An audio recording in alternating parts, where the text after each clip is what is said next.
Hello guys, this is Mahmoud Raouf and today we'll speak about the text as well.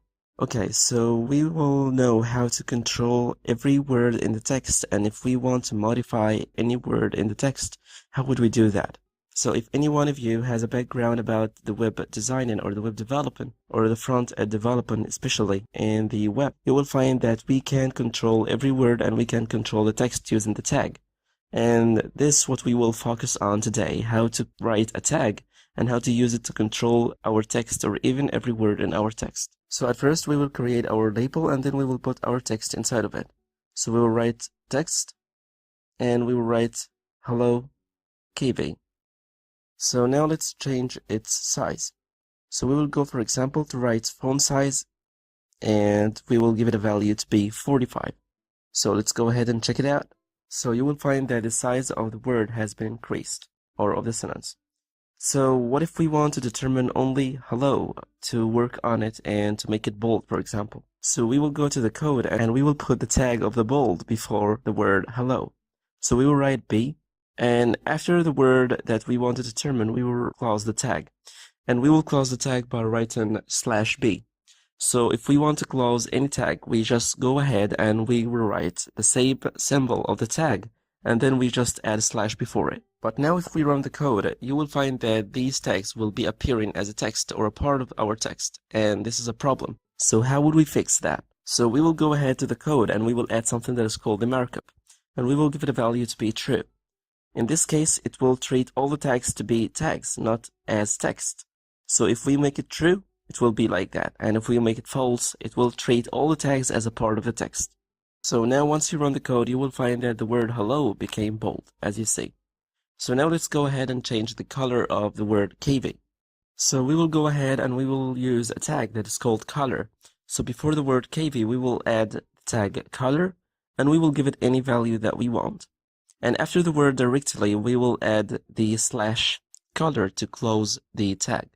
So if you check it out, you will find that the color of the word Kivy has been changed. So now let's put a line under the word hello.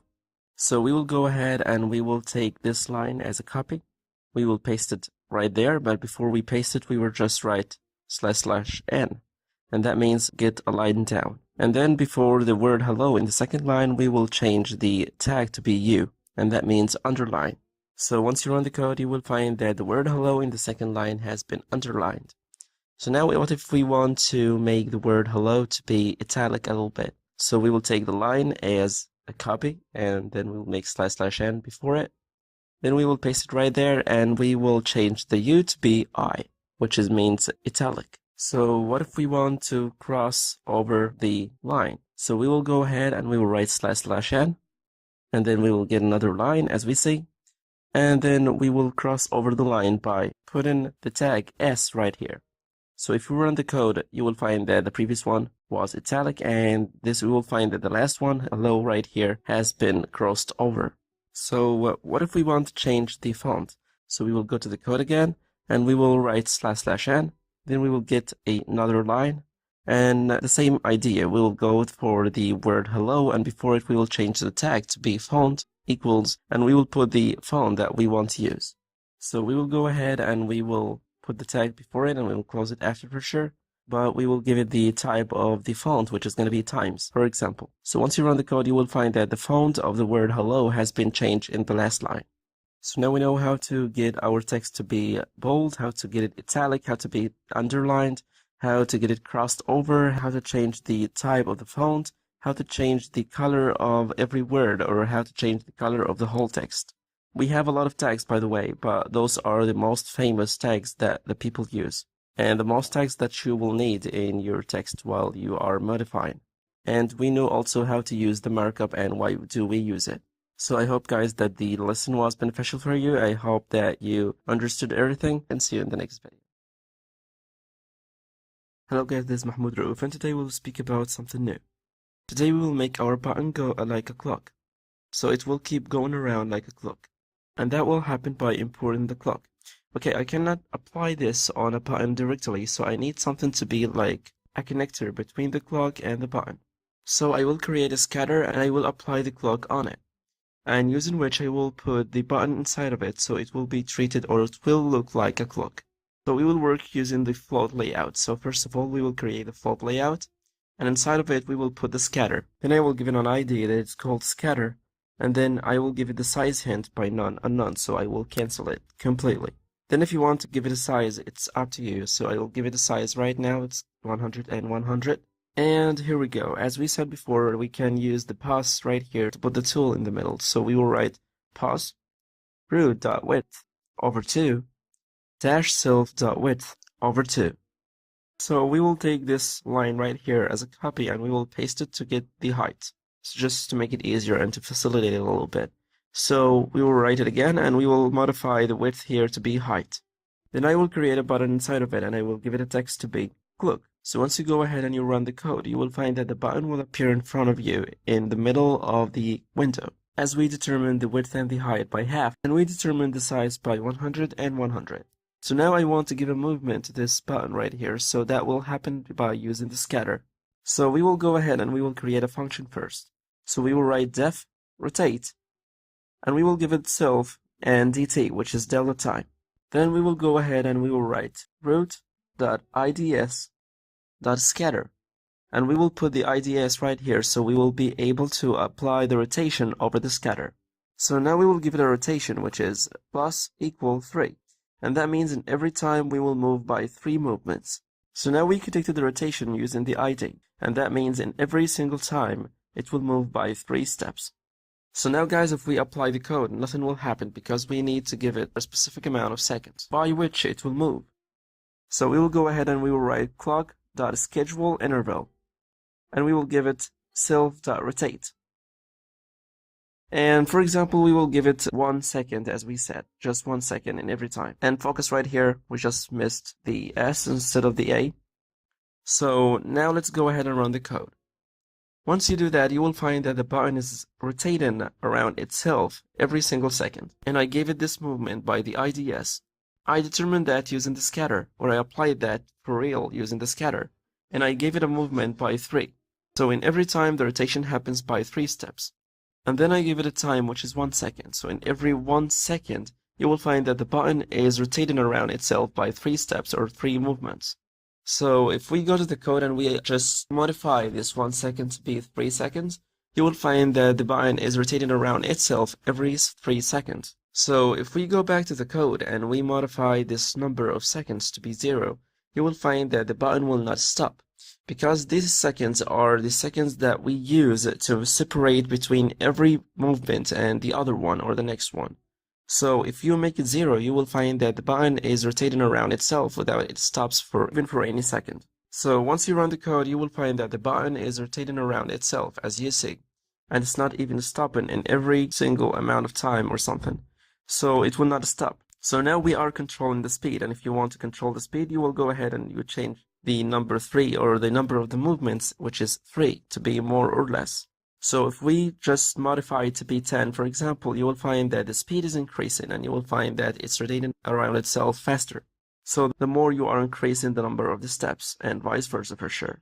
And there's no space and time, so it will not stop for any second. So if we decrease this space of time and we increase the steps or the movements right there, you will find that the speed is increasing, the speed of the rotation as I mean.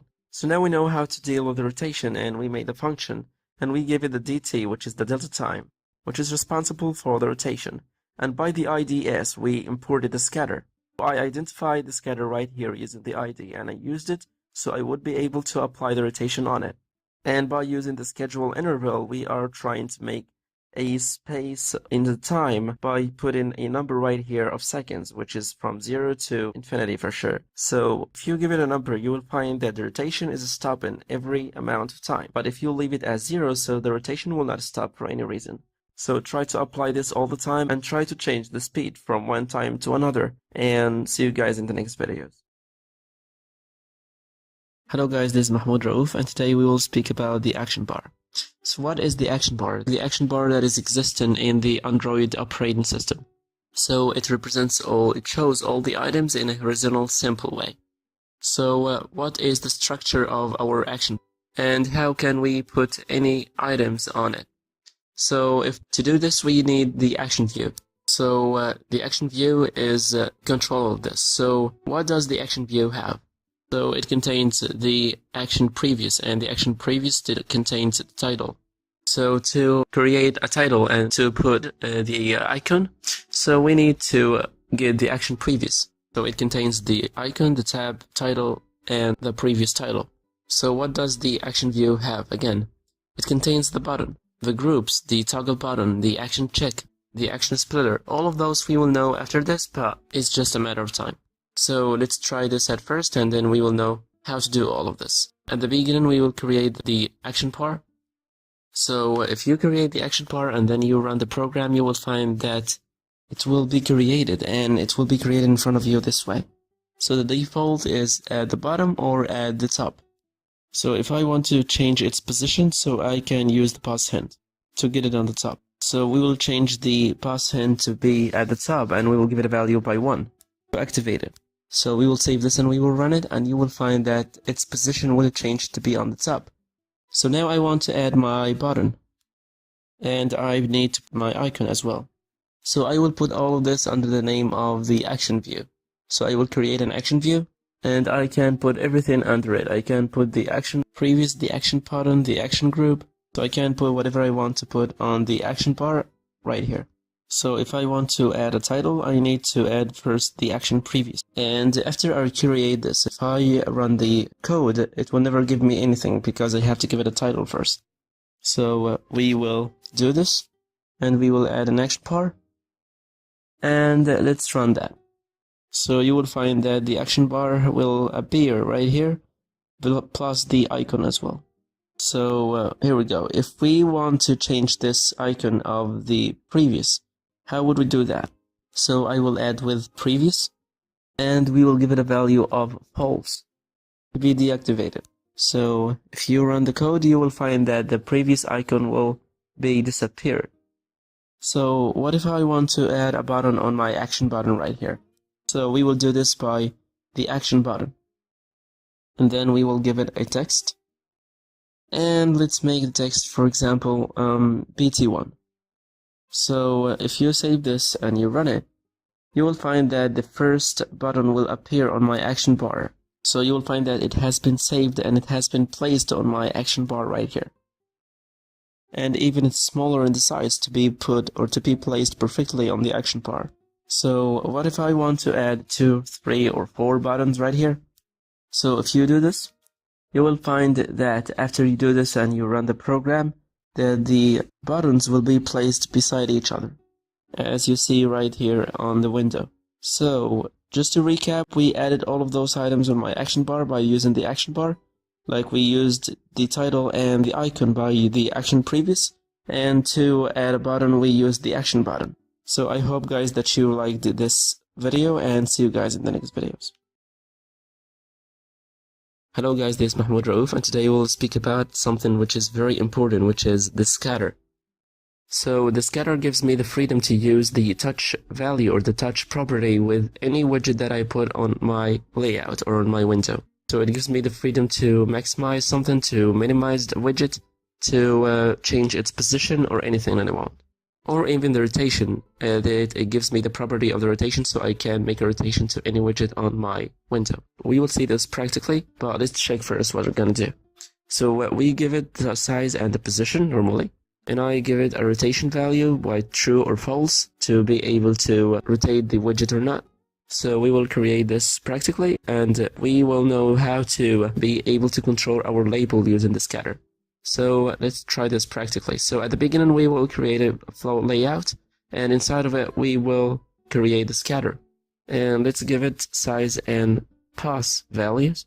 So let's give it, for example, at the beginning 100 width and 100 for height. And for the position, let's give it 100 for width and 100 for height as well. And then I will create my label that I want to put on my window, and then I will give it a text. For example, let's make it something. So when you run this, you will find that the label will appear in the position that you chose to be on the window. So again, what is the importance of the scatter? So if you click on the label and you keep holding on it, and then you move it to any place, it will move to any place in the window that you want to put in. So it gives you the freedom as well to change the size. So if you click on the right click and you drag it right like this, you will find that the size is changing as well. So you can zoom in, you can zoom out, you can do whatever you want as you are using the touch ability on a mobile phone or Android, for example.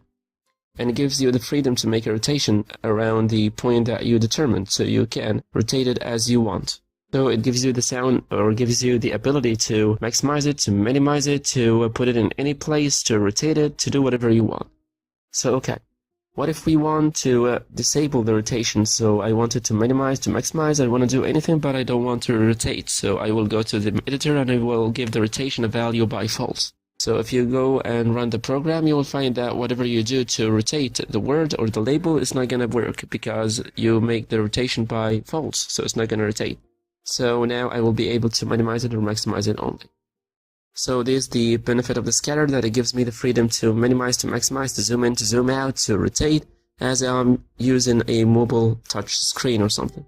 So I hope, guys, that you like the video, and see you in the next video. Hello guys, this is Mahmoud Raouf. Today we will speak about the carousel. And what is exactly the carousel and what are its shapes. So the carousel is almost like the page layout. It's about pages that you are transferring from one page to another page, from left or right, by using the direction from the loop, which allows you to repeat the pages again.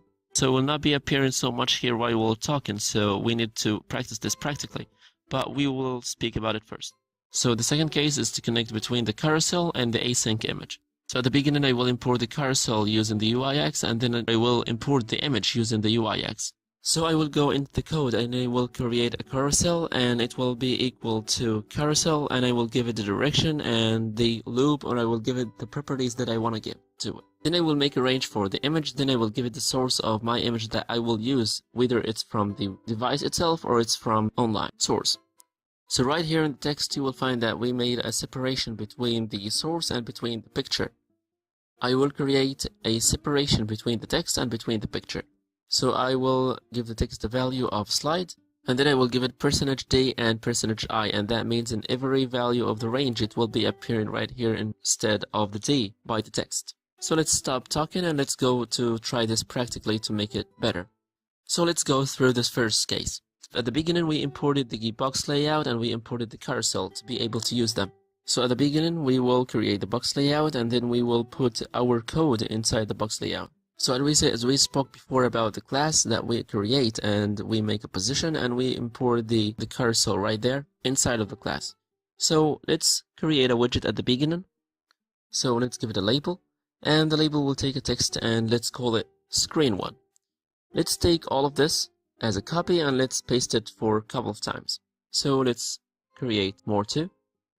And let's change the numbers to be 1, 2, and 3. Let's run this code and let's check it out. So you will find that screen 1, then you will swipe and it will move on to the second one, then it will move on to the third one, and so on. So I created 3 labels and they appeared exactly on 3 pages. So now I have 3 pages. Once I go from the first one to the last one, this is my limit. When I try to exceed the third one or to go before the first one, I will not be allowed to do this. So let's change this property. So let's give it the direction to be left.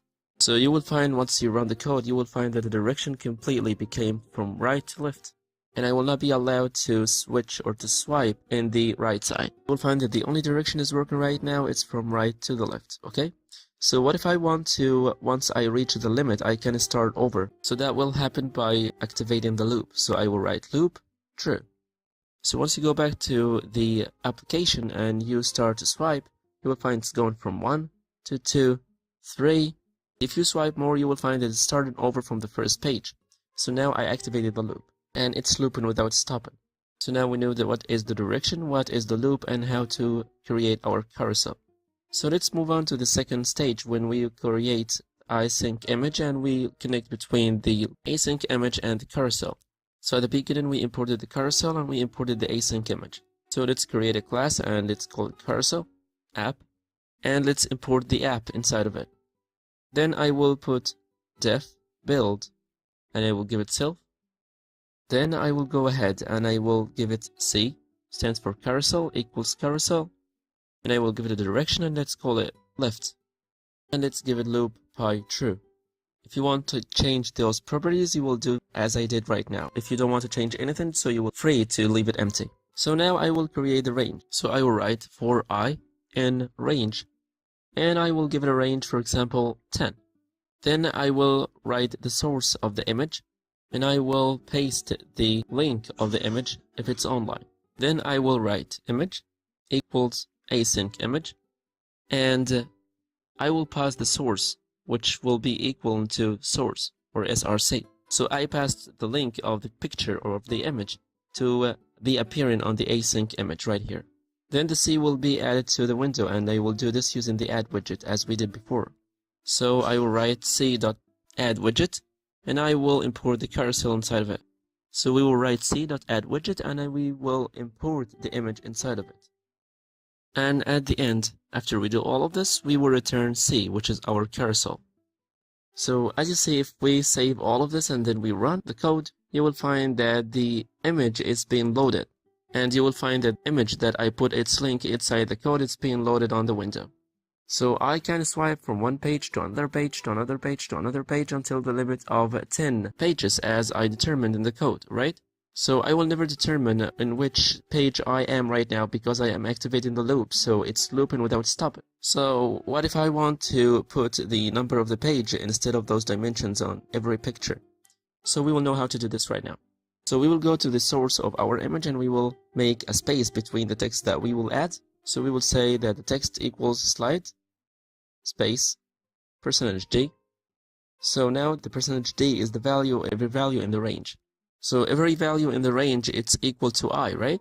So I will add a %i. So that means in every value of I, it will be appearing instead of the d in the text. So let's save this code and let's run it. So after it loads, you will find that the first image has been loaded on the window. Once you move on to another window, you will find that it's moving to 9. So now I can differentiate between the pages and each other because every page has its title right now. So now I'm moving and I'm swiping from one page to another page to another page to another page, and I can determine where I am exactly right now. Because of the title, every page is appearing on it. So now we learned in this video how to use the carousel, how to bend between it and between the async image, and how to change their properties. I hope that you like the video, guys, and see you in the next videos.